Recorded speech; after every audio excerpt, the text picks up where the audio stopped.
Good evening, everyone. Today is 25th of June 2026, and today's scholar is Rachna Devgun, and today she is presenting her final presentation on the Leucoderma. So, with your permission, can we start? Yeah, please. Yeah. Okay, Rachna, over to you. Thank you. All the Yeah, all the best. best, Yes, sir. Rachna. Thank you, sir. Yeah, namaskar, namaskar, namaskar, namaskar. Uh, good evening, everyone.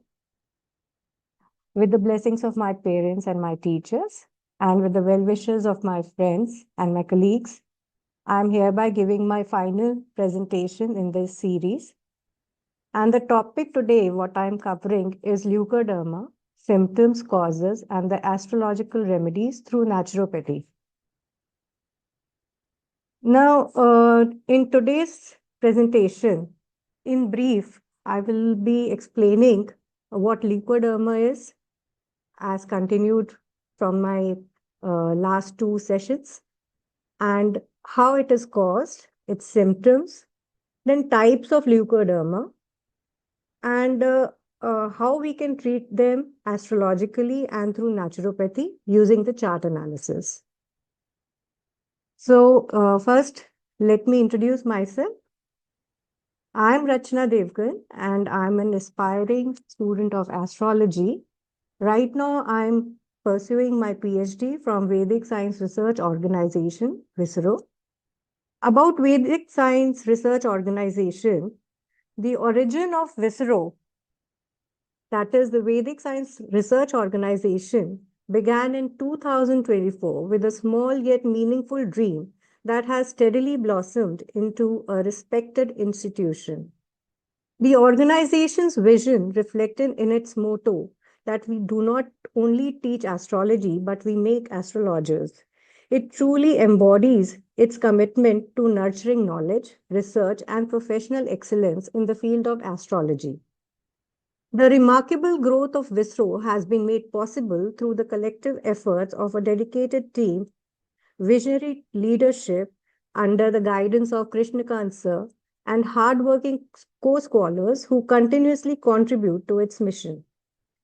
Being associated with such an institution has provided me with invaluable opportunities for learning, research, and personal growth, inspiring me to contribute meaningfully to the advancement of Vedic sciences. Now, about my subject, leukoderma. What is leukoderma? Leukoderma is a skin disease. It is an autoimmune disorder in which the skin loses its color in any part of the body. The sites may involve, firstly, any part, as it is said, then hair, mucous membranes, the oral cavity, and the genitalia. Now, what happens in leukoderma? The cells which are producing the melanin, that is the melanocytes, they get destroyed or they stop producing the pigment melanin, which gives color to the skin. Recording in progress. Now, the 5 causes of leukoderma. First is the autoimmune disorder. Autoimmune disorder means the immune system attacks and destroys the melanocytes. Then are the genetic factors, that is the family history of vitiligo or autoimmune disease, which increases the risk. Then the Koebner phenomena, which includes the burns or the cuts or the friction, which may trigger white patches. Then comes the stress. With severe physical or emotional stress, it contributes to the onset or the worsening of the disease. Last but not the least is the chemical exposure, which includes the phenols and the catechols in dyes, rubber, and the cosmetics, which can damage the pigment cells. How it presents. Now, this leukoderma means the loss of the skin color. So there are patches which appear. The hallmark presentation uh, is patchy depigmentation. That is the white patches that appear gradually on any part of the body. The premature whitening, which may also affect the eyebrows, eyelashes, and the scalp hair. It can also occur inside the oral cavity and the nose. and in genitalia and the mucous membranes. Next is the types of leukoderma or vitiligo. The first type is the universal leukoderma, vitiligo or leukoderma, as we may call. It occurs in the whole body. So it is a widespread depigmentation affecting most or all of the body surface. The second type is the segmental, which occurs on one side of the body, usually seen in the early age group. It may happen once and may become stationary. The depigmentation is confined to only one side or the segment of the body. Next is the focal vitiligo, which is a single patch on any part of the body, which becomes persistent. So, in layman terms, it is one or a few isolated patches in a limited area. Then is the acrofacial. It happens on the lips, hand, and the feet, and affects distal extremities and the facial areas. Last but not the least is the generalized type, in which is symmetrical. It spreads on both sides of the body, and it is progressive, or it may become stationary. Multiple patches distributed symmetrically across the body. So what complications do we see when leukoderma occurs? As leukoderma is not a life-threatening disease, but more of a cosmic disease with the patches in which no melanin pigment is present. So the affected area is sensitive to the sunlight. So they burn rather than tan. In eyes, the retina, which is the most sensitive part of the eye, there can be different color changes, but basically it is more of a cosmetic disease. The clinical diagnosis. So usually leukoderma is clinically diagnosable, but the following tools are used for confirmation. First is the clinical examination, which is done by the dermatologist. Wood's lamp is used, that is a UV light is used to identify the depigmented patches.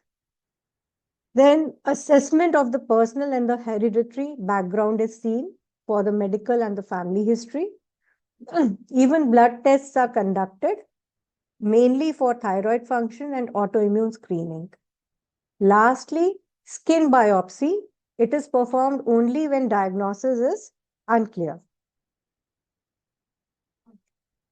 Differential diagnosis. Now, how can we differentiate leukoderma with other skin infections? So these white patches must be distinguished from the following conditions.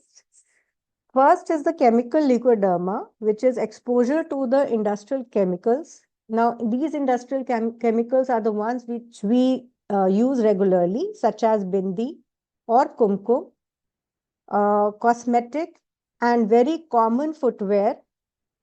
Footwear can be in rexine and rubber, which contains the MHB, which may cause pigmentation in the skin.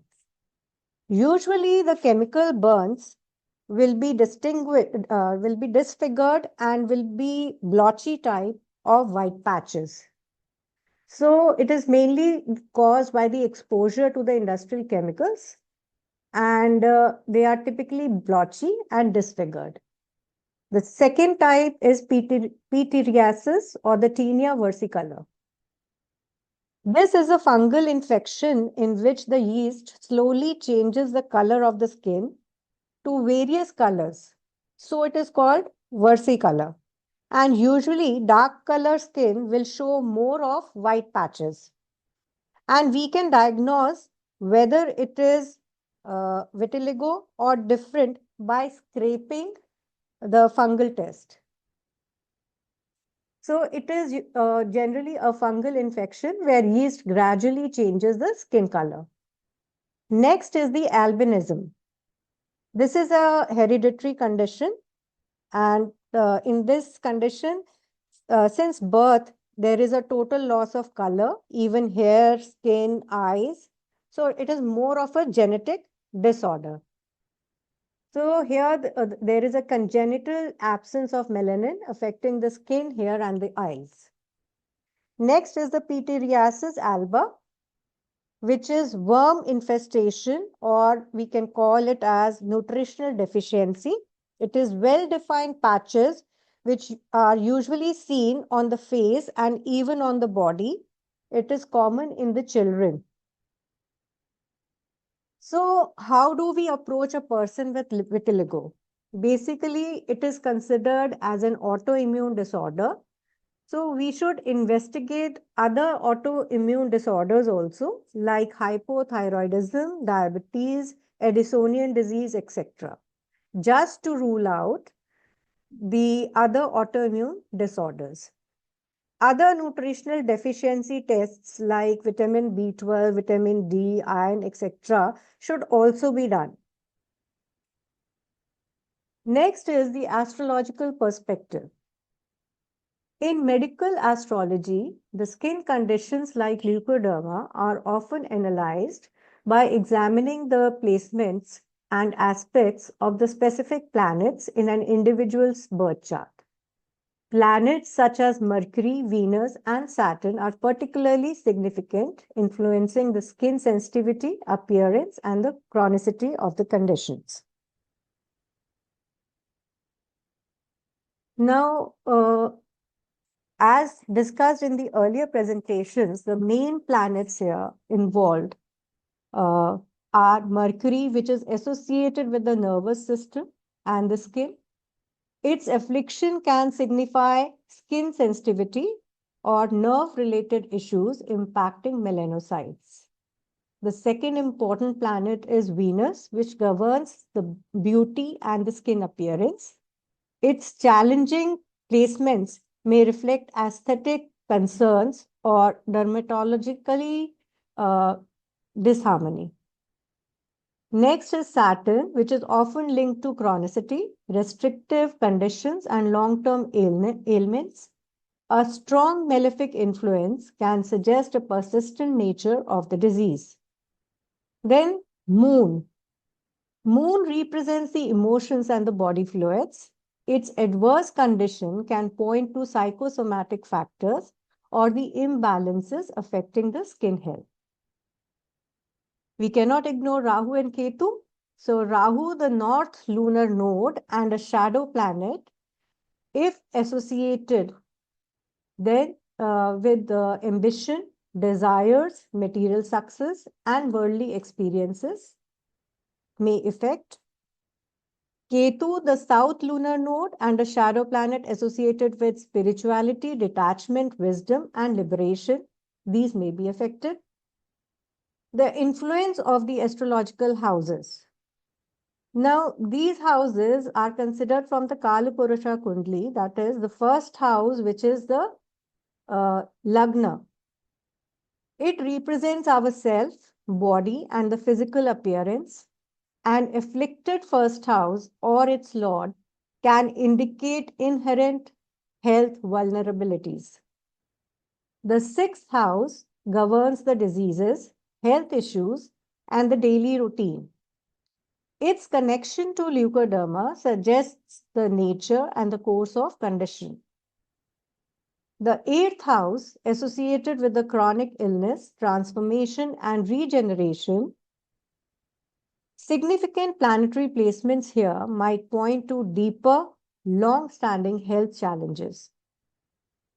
The 12th house, which relates to the hidden afflictions, hospitals, and the long-term sufferings. An activated 12th house might indicate conditions requiring prolonged care or with unclear origins.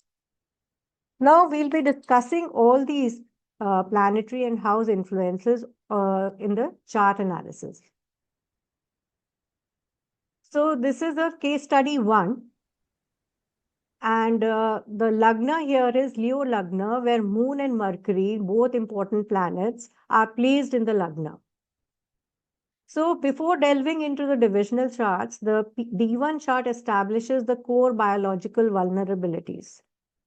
The Lagna and the Moon both positioned in the first house in Leo. Now, the details are not mentioned, but Moon of the native is in the Magha Nakshatra, which is ruled by Ketu, introducing an unpredictable, deep-seated karmic or shadow influence directly over the physical frame, that is the Tanbhav. Sun, the Lagna Lord, is positioned in the 12th house, which is Cancer, indicating a fundamental compromise in structural vitality and the body's natural defensive boundaries. Next, Mercury and Venus. Mercury governs the nervous system and the outer skin tissue, while Venus dictates the skin radiance and the pigment. Their positions close to the cusps of the 12th and the 1st houses leave the outer skin barrier highly sensitive to the cellular and blood-borne shifts. Next, combining the D3 and the 22nd decana, the analysis is as follows. The ascendant in the falls in the 3rd recana of Leo, which so the specific 22nd recana falls in Scorpio. Mars is conjoined with exalted Saturn in Libra in the 3rd house. This is from D1 chart. Here. The Khar Lord is Mars, and Scorpio is the natural 8th house of the zodiac, representing deep transformations, hidden knowledge, and sudden events. With Mars acting as the Khar Lord, sudden changes in the life are often swift, intense, or driven by physical energy and ambition. The Khar Lord Mars is conjoined with the exalted Saturn in Libra in the 3rd house. And the 3rd house is what? The 3rd house represents courage, effort, communications, and siblings. And Mars being in close war or tight conjunction with an exalted Saturn here, it creates a highly disciplined but high pressure environment. The major life transformations or the periods of vulnerability triggered during the Mars or the Saturn dashas or in the major transits will directly involve the 3rd house. 3rd house themes such as the contractual agreements, the intense writing or communication, or relationships with the siblings or the peers. Next is the 64th Navamsha along with the D9 analysis. Now the ascendant falls into the 7th Navamsha of Leo, considering the degrees of the Lagna, which is governed by Libra in the D9 chart. From Lagna, it falls in the Aquarius ruled by the Saturn, signifying degeneration and the loss of color. From Moon, it falls in Leo ruled by the Sun, governing skin vitality and the melanin defense. The 64th Navamsha sign is Pisces, and the Navamsha Lord will be Mercury, depends on the degree of the Lagna placed in the Pisces. 64th Navamsha Lord is Mercury, which sits directly in the 1st house in the Lagna in Leo, closely conjoined with the Moon, that is in the D1 chart. The mind-body connection, because the Khar Navamsha Lord sits in the physical self in the 1st house alongside the Moon, the mind and emotion, which represents the mind and emotion, the physical well-being is deeply intertwined with the mental peace. So there will be psychological stress, anxiety, or intellectual over-exhaustion can manifest rapidly as a physical fatigue. When planets transit through the late degrees of Pisces or Virgo, it can trigger periods where one needs to deliberately guard the mental health and avoid impulsive communication. Next is the Shashtamsha analysis. The D6 divisional chart is pivotal for understanding how acute systematic imbalances evolve into clinical conditions, offering the insights into the body's disease-fighting capabilities. Such afflictions suggest a compromised ability of the body to smoothly regulate skin tissue health, often triggering erratic autoimmune responses that can lead to depigmentation. The Mercury and Venus alignment, the precise alignment of Mercury, which is a skin significator, and Venus, the skin appearance, within the D6 chart reveals innate predispositions in the skin health regulation. Their placement here indicates the cellular and tissue integrity.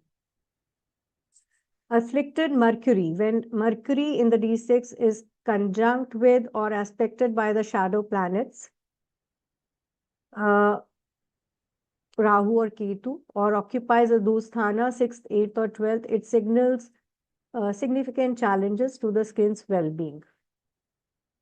Next is the D12 or the Dwadamsha chart, which is used to see the genetic and the hereditary links. And Leucoderma frequently possesses an underlying genetic or inherited blueprint. And D12 chart evaluates the maternal and the paternal bloodline vulnerabilities. The analysis of this D12 chart reveals there is an aggressive aspect from the 6th lord of D1 Saturn or the Kharesh Mars towards Mercury or Venus. Heavy affliction of Mercury in the D12 confirms a fragile skin matrix code passed down through the ancestral lineage, remaining dormant until triggered by specific timing sequences. So, as confirmed by the native, this skin infection has been hereditary. It has been passed on from the grandfather's lineage, and both the siblings are carrying this infection. Next, this is the second case study in which all the charts have been displayed first. The D1 chart is Sagittarius Lagna with Moon and Venus in the Lagna. As we can see in the third house, we have Aquarius sign where Mercury is combust, Mars is combust along with Sun and Ketu. So let's analyze now. Now D1 and D6. D6 for disease, D1 for the Lagna. The Mercury, the skin's ruler, is heavily afflicted in the Aquarius by Mars, Sun, and Ketu. This highlights acute skin sensitivity and pigment vulnerability. The 6th house is the governing disease house, is Taurus, which is ruled by Venus, indicating manifestations tied to the physical vitality. Next, the D9, that is Navamsha, and the 64th Navamsha combined together. In this, the ascendant falls into the 7th Navamsha of Sagittarius, which is governed by Libra in the D9 chart. The 64th Navamsha sign, that is Cancer, and its lord is Mercury. So the 64th Navamsha lord is Mercury, which is natally placed in the 3rd house Aquarius, where it is currently combust by Sun. Now, Mercury rules the intellect, logic, and nervous system. Placed in the 3rd house of mental inclination while being combust indicates that the analytical mind operates under incredibly high pressure. When transit planets trigger the 64th Navamsha axis, that is Cancer Capricorn, it can suddenly bring emotional or psychological exhaustion. Because Mercury is combust, one may experience moments where overthinking or miscalculated communications may trigger sudden structural changes in one's immediate environment. Then the D3, the Rachna and the 22nd Rachna. The Sagittarius ascendant falls in the 3rd Rachna of the sign between the 22nd Rachna, which falls in the Leo. Her lord is Sun. Leo represents the 9th house. Because the ruler of the 9th house becomes the Khar lord, major life transformations or sudden shifts often directly impact the belief systems, long-term worldwide, or relationship with the paternal figures. The Khar lord Sun is placed in the 3rd house Aquarius in its enemy sign along with the combust Mars, a combust Mercury, and Ketu. Now, because the Sun is heavily entangled with Ketu and 2 combust planets in the 3rd house of communication, initiatives and courage periods of sudden vulnerability during the sun transits or dashas usually manifest as high stakes contract renewals, intense mental pressure, or a sudden push to radically change how one projects one's voice and manages the daily efforts is seen. Then comes the D12 or the Dodamsha. The analysis of the D12 chart reveals that the afflictions to Mercury and the Moon carry over, suggesting an inherited blueprint for the immune response. This predisposes the individual to sharp reactions to the environmental or dietary triggers. The native was not contacted, so I cannot confirm the hereditary lineage here. The next is the astrological analysis of case study 3.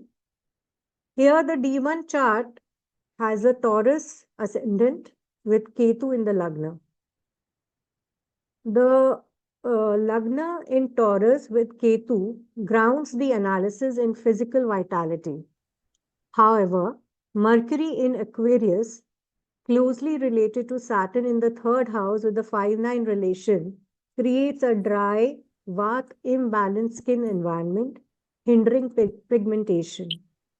The moon in the Scorpio implies fluid and blood chemistry imbalances, while the Lagna Lord Venus in the 12th weakens the overall immunity and points to the autoimmune confusion. In the D3 chart, the Taurus ascendant falls in the second reckoner of the sign. The 22nd reckoner falls exactly in Cancer. So the third lord here is Moon. Cancer represents our third house with the Moon acting as the third lord. The emotional state, mental peace, and immediate communication channels are the areas most sensitive to sudden transformations. Third lord, that is the moon, is placed in the 7th house Scorpio, where it is fallen, that is, it is debilitated and closely conjoined with Rahu. The moon is highly sensitive in Scorpio, and its conjunction with Rahu amplifies the emotional highs and the lows, creating sudden, deep psychological waves or the intense intuitive insights. Now, the vulnerability here is that because this configuration sits in the 7th house of partnerships, major life shifts or vulnerable periods will directly manifest through close relationships. Sudden events or intense recalibrations in partnerships will heavily impact the peace of mind. The Shashtamsha analysis. The D6 chart specifically highlights acute ailments.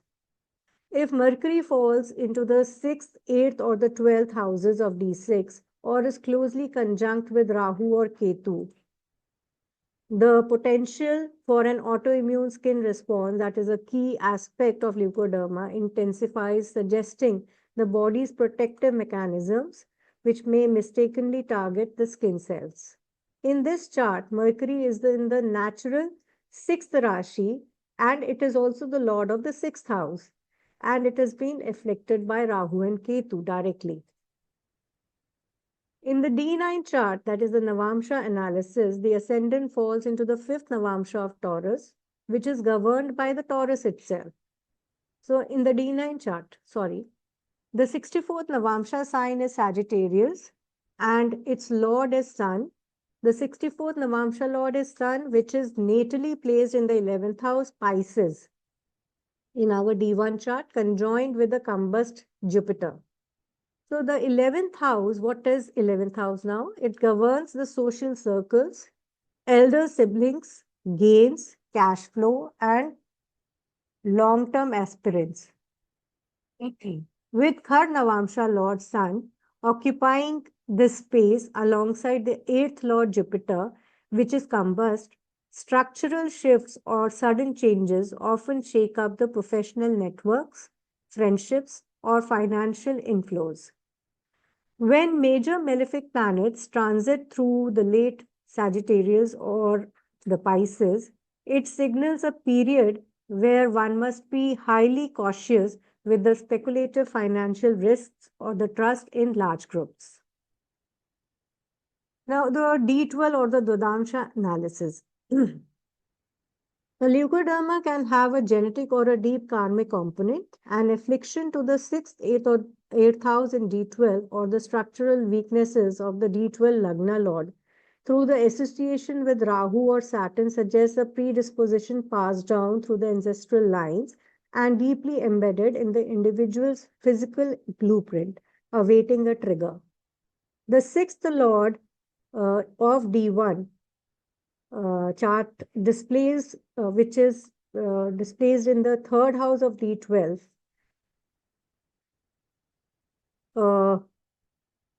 D12 in the Kala Purusha's 9th house Rashi, showing an ancestral lineage. The Vedic text highlights specific combinations for Shivitra Roga. In this chart, the moon in the 8th Rashi, Scorpio, conjunct with Rahu, suggests the ancestral lineage. Mercury is aspected by Saturn in Aquarius, which creates a Vata imbalanced, dry environment, causing pigmentation loss. The Lagna Lord Venus in the 12th points to the immune system confusion and reduced vitality. This is the generalized analysis of the third case. Now, the comparative analysis of the 3 case studies. To give a precise and structured comparison, let's look at the core astrological indicators across the 3 profiles. In Vedic medical astrology, the skin conditions like leucoderma are primarily evaluated through Mercury, the skin factor, Moon for blood and lymph, Mars, blood and coloration, and the 6th house, 6th lord for disease across the D1 Rashi chart, D6 Shashtamsha, and D9 the Navamsha chart. Now, the nature of affliction to Mercury. From charts 2 and 3, we see that there is a structural and essential weakness. In chart 3, Mercury is completely helpless due to the debilitation in Pisces. In chart 2, Mercury is suffocated in a tight planetary war or combustion with Mars, Ketu, and Sun in Aquarius. And in chart 1, it shows an environmental and functional affliction. Mercury in Cancer isn't structurally weak by sign, but it is deeply destabilized by aggressive aspects from Mars and an over-expansive retrograde Jupiter, leading to the metabolic or autoimmune triggers. The role of the moon, which stands for the blood and the lymphatic health. Chart 3 is the most acute. The moon is debilitated in the 7th house in Scorpio Rashi. This points to an inherent vulnerability in the body's immune response and the blood purity from the birth. In chart 1 and 2 shows external corruption. The moon in these charts is placed in relatively stable signs, that is Leo and Sagittarius, but is corrupted by heavy structural glare of Saturn and Rahu, pointing to chronic, slow developing systematic issues rather than an immediate acute trigger. The manifestation dynamics. For chart 1, which is heavily driven by pith, that is heat and inflammation due to Leo and Cancer focus and Mars aspect. In chart 2, there is an intense Vata Kapha disturbance because of the heavy Aquarius concentration involving Rahu and Ketu, leading to the pigment depletion.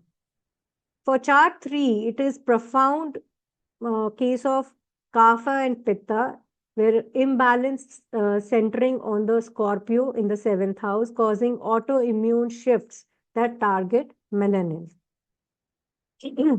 Now comes the main things, that is timing and dasha analysis. Now, understanding the dasha, that is the planetary period progression, provides critical insights into when an underlying vulnerability might manifest. Here we analyze the specific planetary timings for the onset or exacerbation of the leucoderma in each case study. For case study 1, there was an early onset of the disease. The native was born in the Ketu Mahadasha, and only 2-3 years of the dasha was remaining, while Ketu establishes a foundational physiological vulnerability. The onset is more likely during the subsequent Venus dasha. With Venus in Cancer aspected by Mars, the critical trigger windows are often in Venus with Mercury or Venus with Mars bhuktis, creating a pitta imbalance in the childhood or early adulthood. So this has been confirmed by the native. The native got the skin infections in the early childhood. So it has been confirmed that it may be during the Venus Mercury or the Venus Mars bhuktis. In case study 2, there is a progressive systematic disturbance. In this also, the native was born in the Ketu Mahadasha. The extended Venus Dasha with Venus as the sixth lord, heavily aspected by Saturn, marks a slow internal brewing of Vata disturbance. The Sun Dasha, hosting an afflicted Aquarius cluster, triggered onset or flare ups, especially during the Sun Mercury or Sun Mars periods.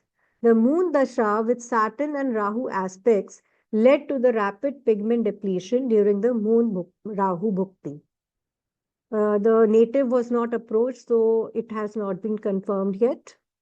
For the third case study, which is for the structural weakness and rapid progression, the birth dasha remaining was Saturn, approximately 12 to 14 years remaining. The highest structural vulnerability is noted due to the debilitated moon in the sixth house and a debilitated Mercury. The tail end of Saturn dasha, that is Saturn in Rahu or Saturn in Mercury, could have initiated the early spots. The Mercury dasha was the primary trigger for the onset, particularly Mercury or Mercury Mars, exposing the skin's inherent weaknesses. Ketu dasha suggests rapid spreading and challenging management due to its Mars-like influence in the sixth house. Next is the remedial part. Now, as we know, our body is made up of Panchbhutas. So the remedies used in astrology are also based on these Panch Mahabhuts only. So these are the elemental remedies for Leucoderma. In traditional Vedic astrology and Ayurveda, the human body and the universe are believed to be composed of the Panchbhut, the 5 vital elements, that is, earth, water, fire, air, and space. When these elements fall out of balance due to the planetary afflictions, it is believed to manifest as physical ailments like leucoderma. And the remedies based on the Panchbhut focus on realigning the body's internal environment with the cosmos. Now, the elemental remedies for leucoderma, that is the Panchbhutas, they connect Vedic astrology and Ayurveda.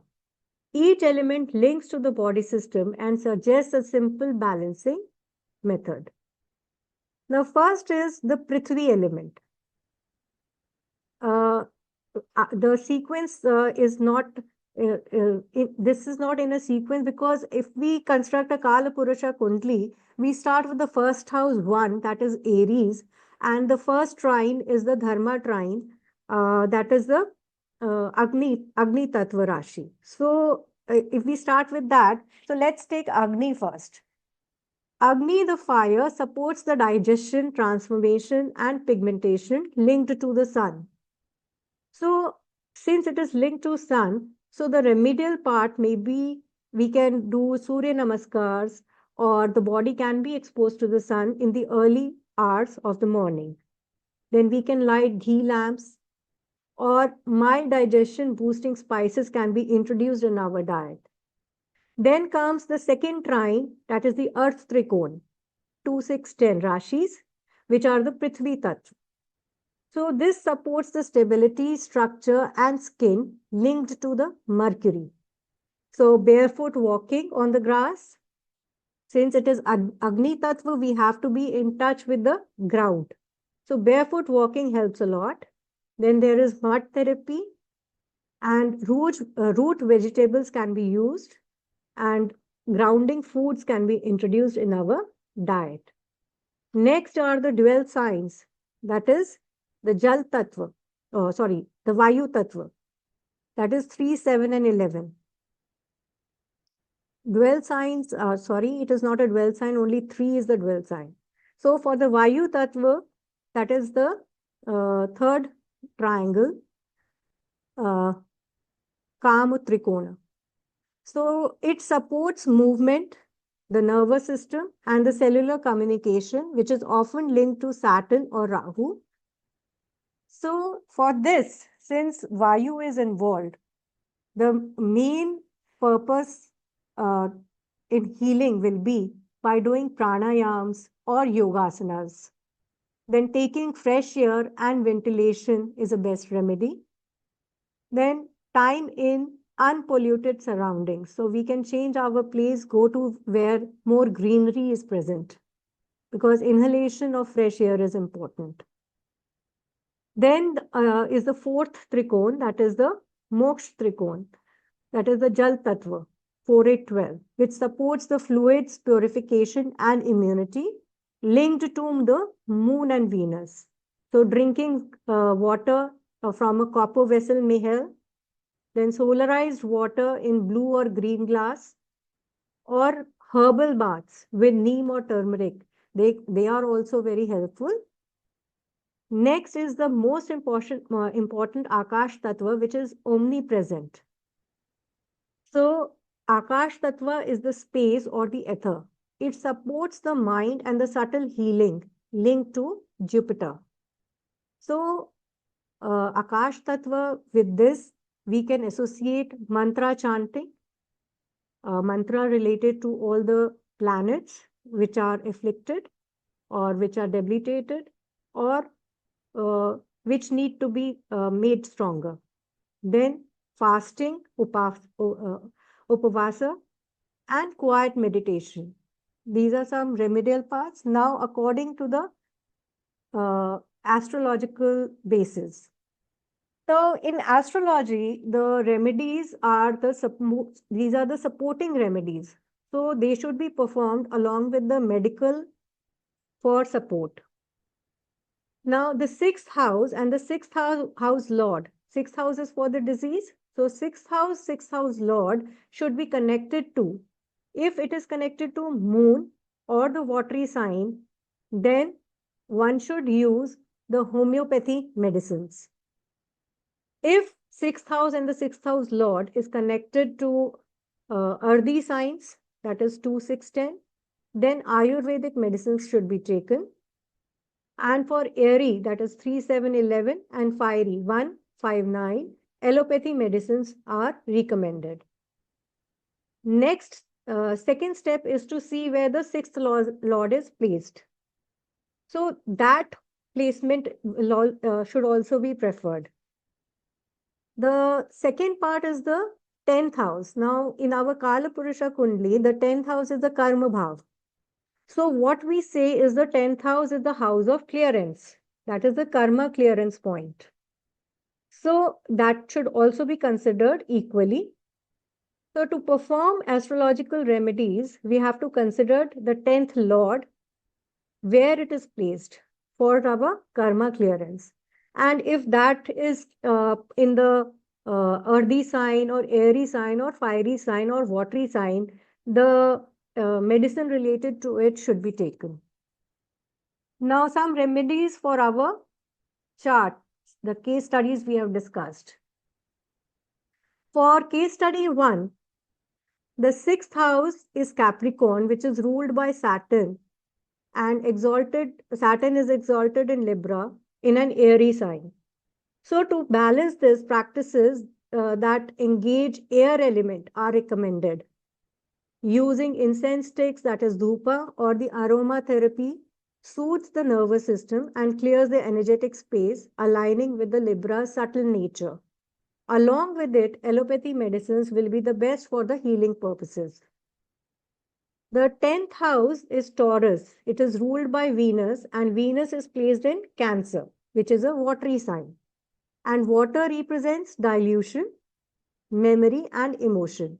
So, homeopathy medicines, with its highly diluted and gentle energetic imprints, perfectly mirrors this need for fluid vibrational healing to address karmic and physical blocks. In the case study 2, the afflicted houses and the planetary placement suggest specific elemental interventions to restore the balance. Now, in case study 2, the 6th house is Taurus, and the Taurus Lord Venus is in Sagittarius. The 6th house governs health with its Lord Venus in the fiery sign, that is Sagittarius. So, this points to the need for Agni, that is fiery remedies, performing homams, that is the sacred fire rituals, purifies the environment and aligns with Sagittarius' transformative energy. The acute and direct action of allopathy also resonates with this fiery intervention for swift recovery. Now, the 10th house in this case study was Virgo, and its lord is Mercury, and Mercury was in Aquarius. The 10th house representing karma and actions is ruled by Mercury, which is in the airy sign of Aquarius.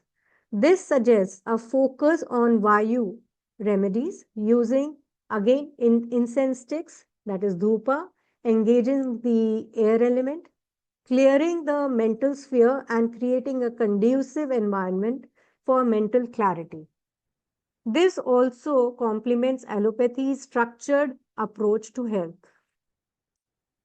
For case study 3, which is identified astrological connections, recommend specific elemental interventions to address the underlying vulnerabilities. Here, the 6th house is Libra, its lord is Venus, Venus is in Aries. Now, the 6th house governing health is ruled by Libra and its lord Venus in the cardinal fiery sign of Aries. This demands Agni remedies, performing homams, fire rituals, channels this intense martial fire, clearing the obstacles. And allopathy, with its swift direct action, also aligns with the fast acting nature of a fiery Venus, providing immediate intervention. The 10th house is Aquarius, and its lord Saturn is in Gemini. The 10th house representing the karma and actions is ruled by Aquarius, with its lord Saturn in the mutable airy sign of Gemini.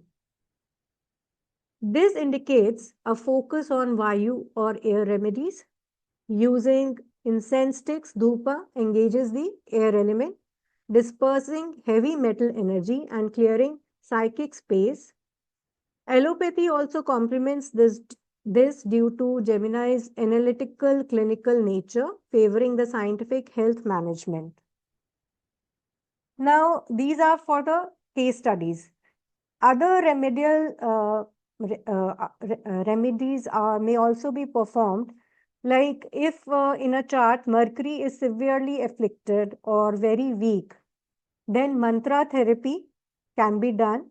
That is chanting of Vishnu Sahasranam or the Mercury Bija mantra daily to introduce a calming, protective vibration to our skin matrix. The Bij mantra of Mercury is Om Brahm Brim Brom Sah Buddhai Namaha.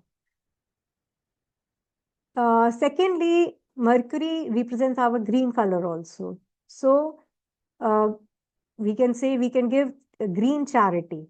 That is, on Wednesdays, we can donate green items such as whole green moong dal or green vegetables or green clothing also to help the offset the structural pressure on Mercury. Then there is aura balancing also. So we can avoid wearing dark colored or dull colors also.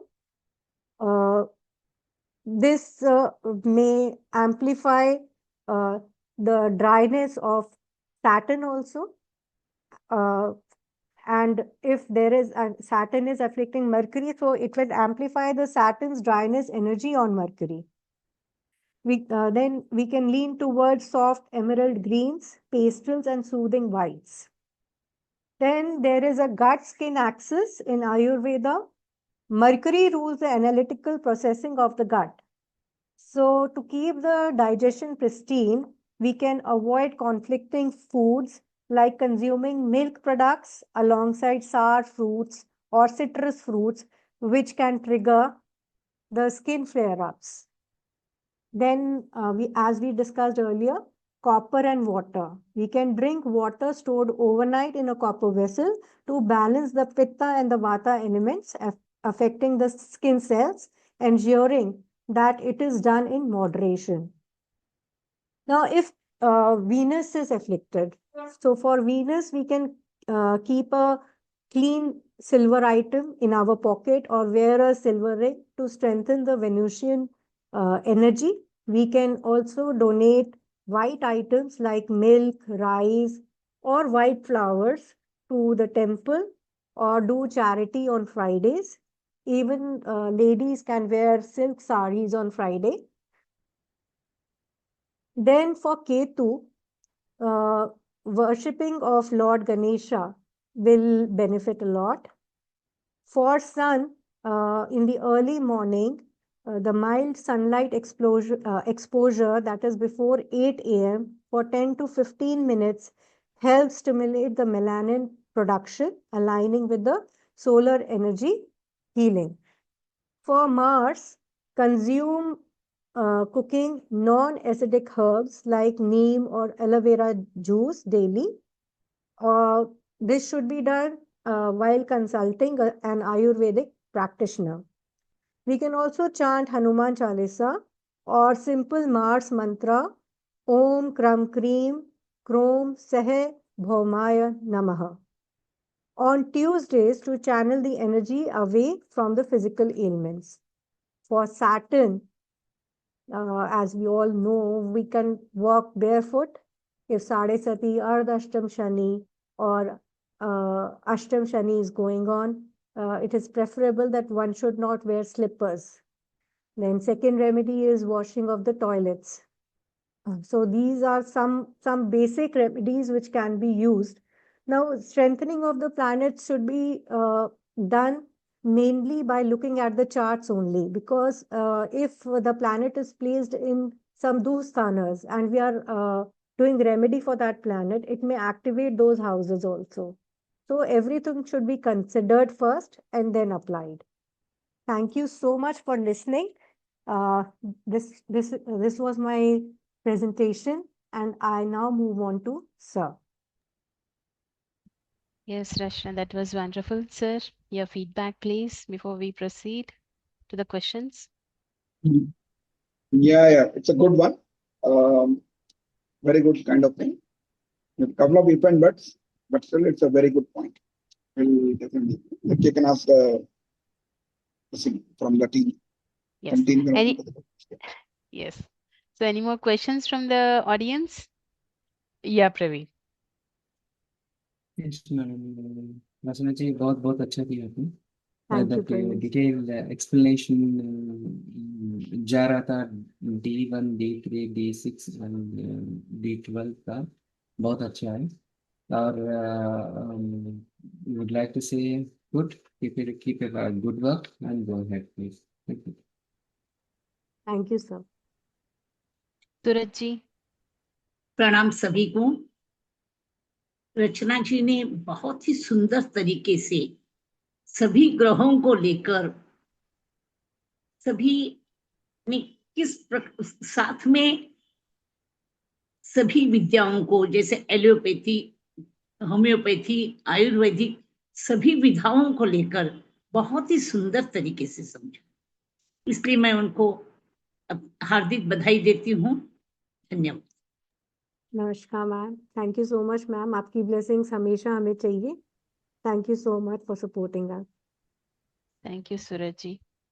So, if there are no questions, then we can move to the closure. So, the next session will be on Sunday for everyone. So, that will be from Praveen Inikoti on the medical astrology as well through the Gemini lenses. So, Premila ji, you have a question. I don't have any question, but I appreciate the way she presented and each and every hook and corner जो भी था मतलब required material she has given the enough.